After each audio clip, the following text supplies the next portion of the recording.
আপনাদের লেখনীর মাধ্যমে দেশবাসীর প্রতিদিনের খবরাখবর জানতে পারছে। মানুষের বিবেকবোধ ও মানবাধিকার জাগ্রত করে আপনারা সদা সচেষ্ট। আপনারা বাংলাদেশের ধর্মীয় মাইনরিটি সম্প্রদায়ের সমস্যা ও সমাধান বিষয়ে সংবাদসমূহ বস্তুনিষ্ঠভাবে সরকার সহ দেশবাসীর কাছে তুলে ধরেন। এর ফলেই দেশ বিদেশে মাইনরিটি নির্যাতনের খবর জানতে পারছে। প্রিয় সাংবাদিক ভাই ও বোনেরা, human rights Congress for Bangladesh, minority HRCBM এবং আজ আমাদের সাথে আসা ভুক্তভোগীদের পক্ষ থেকে আমরা এই সংবাদ সম্মেলন আপনাদের আন্তরিকভাবে ধন্যবাদ জানাই। সারা দেশে চলমান সংখ্যালঘুরা সংকটের সম্মুখীন হয়েছেন, এই বিষয়টি আমরা গভীরভাবে উপলব্ধি করছি। আমরা ক্ষতিগ্রস্তদের সাথে যোগাযোগ, তাদের সরাসরি বিবরণ, পদ্ধতিগত নিপীড়ন এবং সহিংসতার প্রমাণ উপস্থাপন করেছি। আর তা হচ্ছে চিন্ময় কৃষ্ণ ব্রহ্মচারীর নির্বিচারে আটকের ঘটনা। ফিরোজ খান নামক বহিষ্কৃত বিএনপি নেতা দলীয় কোনো সিদ্ধান্ত ছাড়াই বাংলাদেশ সম্মিলিত সনাতনী জাগরণ জোটের মুখপাত্র চিন্ময় কৃষ্ণ দাস ব্রহ্মচারীর নামে ভিডিও ফুটেজের চিত্রে জাতীয় পতাকায় চাঁদতারা খচিত নামক পতাকাটি জাতীয় পতাকা হিসেবে জাতীয় পতাকা অবমাননার ঘটনাকে কেন্দ্র করে অক্টোবর মাসে সম্পূর্ণ মিথ্যা ও হয়রানিমূলক উদ্দেশ্য প্রণীত একটি রাষ্ট্রদ্রোহী মামলা দায়ের করা হয়। যেহেতু চিন্ময় কৃষ্ণ দাস ব্রহ্মচারীর বাক রুদ্ধ করার অপকৌশলে সংখ্যালঘুরা অস্তিত্বহীনতার সংকটে যখন ক্ষোভে ফেটে পড়ে, তখন সমগ্র বাংলাদেশে হাজার হাজার সংখ্যালঘুদের নামে মিথ্যা ও হয়রানিমূলক মামলা প্রদান করা হয়। 5 শতাধিকের উপরে নিরীহ সংখ্যালঘুদের আহত করা হয়, শতাধিকের উপরে ঘর বাড়ি লুটপাট করা হয়, সেবক কলোনিতে আগুন জ্বালিয়ে দেওয়া হয়, নারীদের শ্লীলতাহানি করা হয়, বহু মন্দির ভাঙচুর করা হয়। চট্টগ্রাম কোর্টে আইনজীবীদের নামে বহু মিথ্যা ও হয়রানিমূলক মামলা প্রদান করা হয়। নির্বিচারে পুলিশের ধরপাকড়, দুর্বৃত্তদের চেম্বার ভাঙচুর, প্রাণনাশের হুমকি দিয়ে আইনজীবীদের কোর্ট প্রাঙ্গণে এরিয়াতে ঢুকতে না দেওয়ার ভয়ঙ্কর এক অবস্থা সৃষ্টি করা হয়। তার সম্পূর্ণ মানবাধিকার লঙ্ঘন। তার আটক নিয়ে দেশব্যাপী প্রতিবাদ সৃষ্টি হলে সমগ্র সংখ্যালঘুদের অস্তিত্বের লড়াই জন্ম দিয়েছে। আর সংখ্যালঘু নেতাদের নীরব করার জন্য আইনি প্রক্রিয়ার অপব্যবহার তুলে ধরা হয়েছে। প্রিয় সাংবাদিক ভাই ও বোনেরা, ঢাকা সহ সারা দেশে শান্তিপূর্ণ বিক্ষোভকারীদের উপর হামলার ঘটনা ঘটেছে।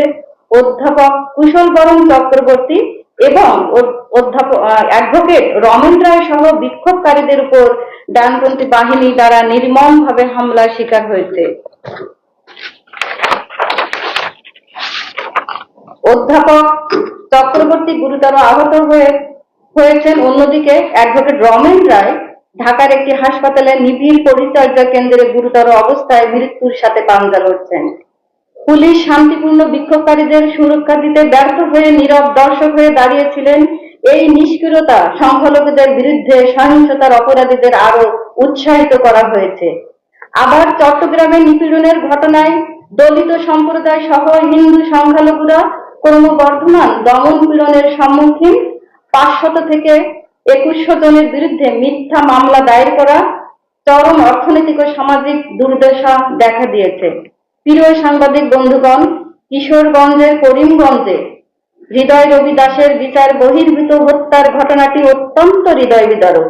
প্রান্তিক দলিত রবি দাস সম্প্রদায়ের সদস্য হৃদয় রবি দাস একটি মুসলিম মেয়ের সাথে নিছক প্রেমের সম্পর্কের জের ধরে আইন প্রয়োগকারীদের হাতে নিহত হওয়ার অভিযোগ উঠেছে।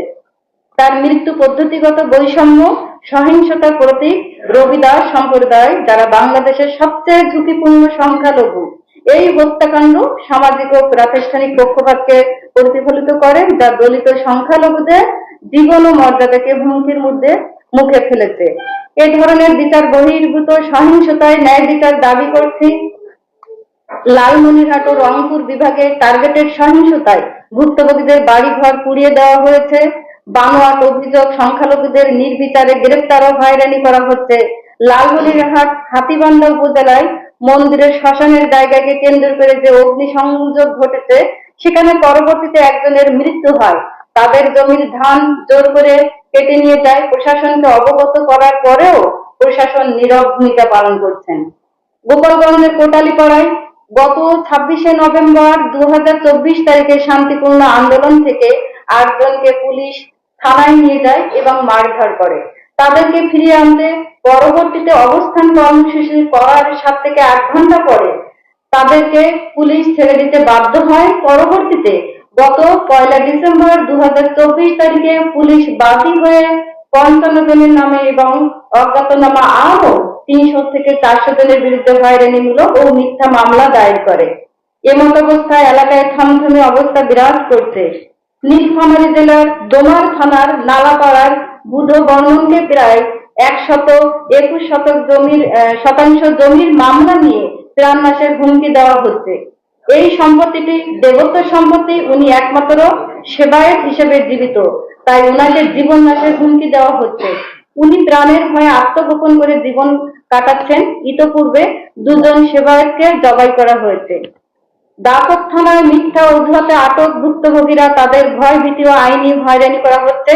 এসব ঘটনায় জাতিসংঘের কাছে আমাদের আবেদন করা হয়েছে, আর তা অবিলম্বে হস্তক্ষেপ এবং ন্যায় বিচারের স্বার্থে চিন্ময় কৃষ্ণ দাস ব্রহ্মচারী সহ মিথ্যা অজুহাতে আটক ব্যক্তিদের অবিলম্বে এবং নিঃশর্ত মুক্তির জন্য উকিল নিয়োগের সুযোগ দেওয়া। আগামী 2রা জানুয়ারি 2025 যেহেতু চিন্ময় কৃষ্ণ দাস ব্রহ্মচারীর মামলার শুনানি, সেহেতু শুনানিতে কোনো অ্যাডভোকেট অংশগ্রহণ করতে না পারে, তার জন্য সমস্ত কার্যক্রমকে ব্যাহত করার উদ্দেশ্যে আরেকটি সহিংসতা সৃষ্টি হওয়ার সম্ভাবনা থেকে উপদেষ্টা মণ্ডলী ও বাংলাদেশ বার কাউন্সিল অ্যাসোসিয়েশনের প্রতি দৃষ্টি আকর্ষণ করছি। আপনার একটি লিগ্যাল টিম গঠন করে চিন্ময় কৃষ্ণ দাস ব্রহ্মচারীর মামলার শুনানির ব্যবস্থা করুন, যেন উনি আইনগত বিচার থেকে বঞ্চিত না হন। বানোয়াট অভিযোগ বন্ধ করতে এবং সহিংসতা ও হয়রানির সব ঘটনার স্বচ্ছ তদন্ত নিশ্চিত করতে বাংলাদেশ সরকারকে অনুরোধ করছি। আর তাদের মামলা উপস্থাপনকারী ভুক্তভোগীদের এবং বাস্তুচিত্ত সম্প্রদায়, বিশেষ করে চট্টগ্রাম এবং লালমনিরহাটে জরুরি ত্রাণ সরবরাহ ও পুনর্বাসন দেওয়ার ব্যবস্থা করার অনুরোধ জানাচ্ছি। দ্রুত মিথ্যা ও হয়রানিমূলক মামলা বন্ধ করে সংখ্যালঘুদের স্বাস্থ্যের নিঃশ্বাসে বাঁচতে দিতে এবং অ্যাডভোকেট রমেন রায়ের মতো ভুক্তভোগীদের চিকিৎসা ও আর্থিক সহায়তা প্রদান করতে অনুরোধ জানাচ্ছি। ট্রানজিশনাল জাস্টিস মেকানিজম সংখ্যালঘুদের বিরুদ্ধে কয়েক দশকের নৃশংসতা মোকাবেলায় অন্তর্বর্তীকালীন বিচার ব্যবস্থা প্রতিষ্ঠার জন্য HRCBM এর সাথে অংশীদার, ন্যায় বিচার, জবাবদিহিতা এবং ক্ষতিপূরণ প্রদানের জন্য এটি অপরিহার্য। তাছাড়া একটি জাতিসংঘ মনিটরিং মেকানিজম প্রতিষ্ঠা করতে হবে, আন্তর্জাতিক জবাবদিহিতা নিশ্চিত করে বাংলাদেশের সংখ্যালঘুদের বিরুদ্ধে মানবাধিকার লঙ্ঘন পর্যবেক্ষণ ও রিপোর্ট করার জন্য একটি নিবেদিত জাতিসংঘ সংস্থা তৈরি করুন। তাছাড়া বাংলাদেশ সরকারের সাথে সহযোগিতার জন্য আন্তর্জাতিক মানবাধিকারের নিয়মাবলী মেনে চলার প্রচার এবং ক্ষতিগ্রস্তদের জন্য নিরপেক্ষ আইনি প্রক্রিয়া নিশ্চিত করতে জাতিসংঘ HRCBM এবং বাংলাদেশ